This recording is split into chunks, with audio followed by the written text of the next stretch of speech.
This is the Barbados Today morning news for Tuesday, April 18th. Thank you for joining us. I am Mary-Claire Williams. Finance Minister Chris Sinckler remains optimistic that the economy will recover from its current challenges. Sinckler admitted that the anticipated foreign exchange inflows from the sale of the Barbados National Terminal Company has been affected by recent court action by Rubis, but he says there are other sources of foreign exchange.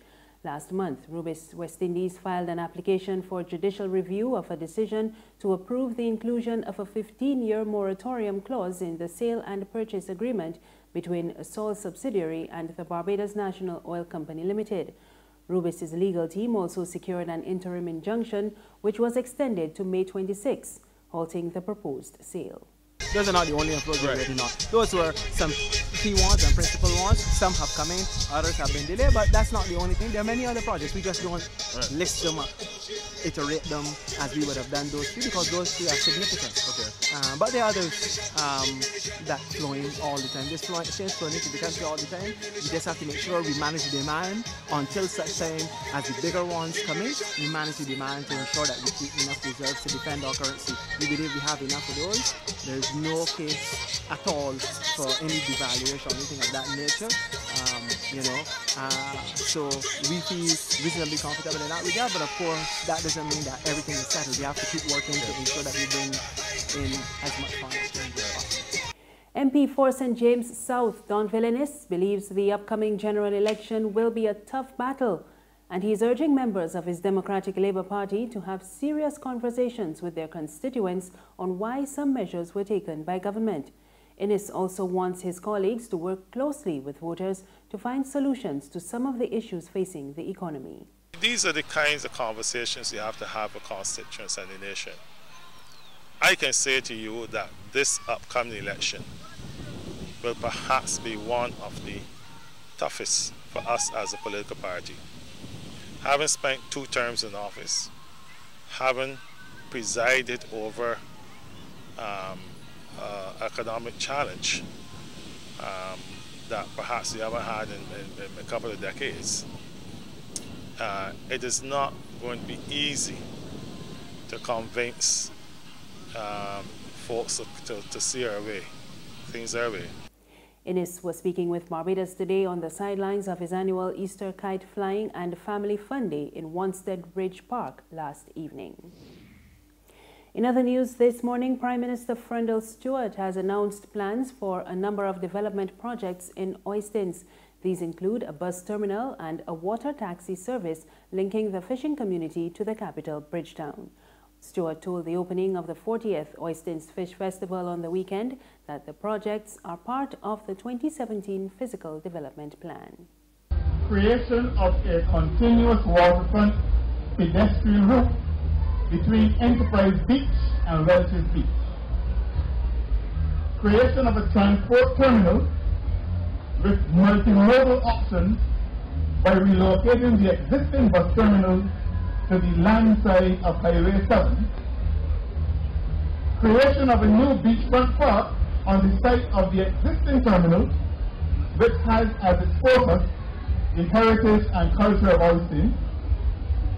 Upgrading of sidewalks and pavements, and where necessary, building new pathways to increase pedestrian safety. Meanwhile, Christchurch South MP John Boyce is pointing to the need to ease traffic congestion in Oistins, especially during Fish Fry Night, and he's recommending an expansion of the Bear Garden areas east to create a parking zone close to Miami Beach. There is need to review our traffic plan here in Oistins. Given the high density of vehicles and established and emerging businesses in this vibrant town centre, there is not much scope for change if we are to preserve, as well we must, those communities of Welches, Ashkeland, Scarborough and Pegwell.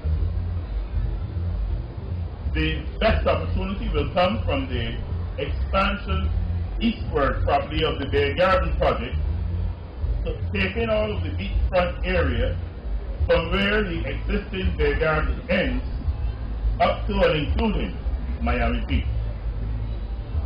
This, I think, is a great opportunity for a public-private partnership to be established to implement this project. The community of Free Hill in Black Rock, St. Michael is remembering their neighbor, Cedric McCarthy, who died in a house fire on Easter Sunday. His neighbor Omar Goodman told Barbados Today he tried to save the 56-year-old, but his efforts were in vain. Neighbors described McCarthy as a quiet man who generally kept to himself. 2 other houses in the area were damaged by the blaze. Sports now. Local athletes shone at this year's Carifta Games. Among several medals won for Barbados were gold in the under-18 boys 4x400 meters relay, and Jonathan Jones also won gold in the under-20 boys 800 meters. There's regional and international news after this short break. Good morning, Phillips & Company, may I help? Oh, certainly. One moment, please. Miss Phillips? Yeah? There's a lady on the line from the Nation newspaper who would like to speak with you. The Nation? Will she go on? Well, they're trying to sell us some ads. Look, don't make me laugh this morning. Ads in the Nation? They're real expensive, and for one year, nobody ain't buying them papers no more. Nobody ain't want to steal news. I hear reading Barbados Today online for free. So I tell she thanks for calling, but no thanks. We just advertising Barbados Today, families. Tell she is Barbados Today all the way. Okay, I'll pass on the message. Ma'am, are you still there? Oh, she put down. The Barbados Today, news you can trust.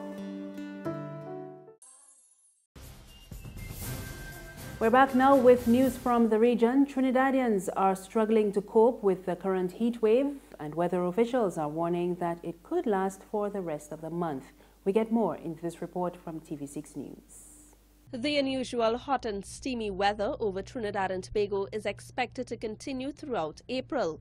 According to the Met Office, concerns for impactful dryness during the month of April is still reduced, so there is no need for a hot spell alert. But for some, the hot temperatures are just too much to bear. Oh God, it's horrible. The other day, I am a diabetic, and a lady had to take me and drop me home. I don't know what's going on. I think God is coming soon. It's terrible. It is terrible, but we're just surviving it. Well, I suffer a lot because I have a kerchief and I have to keep swabbing and wiping, but it doesn't matter. It drains you. It really drains you, and you feel as if you're going to just expire. Officials have recommended the high temperatures can be hazardous to health, especially for persons who may be particularly vulnerable to hot conditions, such as older or frail persons, persons with long-term or serious illnesses, young children, and disabled adults who may need help responding to the heat. They advise that persons seek cool spots, wear appropriate clothing, stay hydrated at all times. Even if you're not thirsty, spend time in air-conditioned areas and reduce direct exposure to the sun. On the international scene, North Korea is warning the United States that an all-out war will result if the U.S. takes military action against Pyongyang. The Deputy Foreign Minister tells the BBC that country will continue to test missiles despite international condemnation and growing military tensions with Washington. His comments come on the heels of a warning by U.S. Vice President Mike Pence that his country's era of strategic patience with North Korea is over. If the United States is reckless enough to use military means, it would mean from that very day an all-out war. Our nuclear weapons protect us from that threat. We will be conducting more missile tests on a weekly, monthly, and yearly basis. If you could send one message to Donald Trump today, what would it be? I would tell him that if the United States encroaches on our sovereignty, then it will provoke an immediate counter-reaction. If the USA is planning a military attack against us, we will react with a nuclear preemptive strike by our own style and method. And that's news this morning. Remember, you can get more on our website, www.barbadostoday.bb. You can also subscribe to our e-paper, email updates, and like us on Facebook. We're on Izumi Media in bus terminals and Screenplay at supermarkets and gas stations near you. You can also tune into Channel 99 on Flow TV or Mix 96.9 FM for more news and sports. I am Marie Claire Williams. Have a good morning.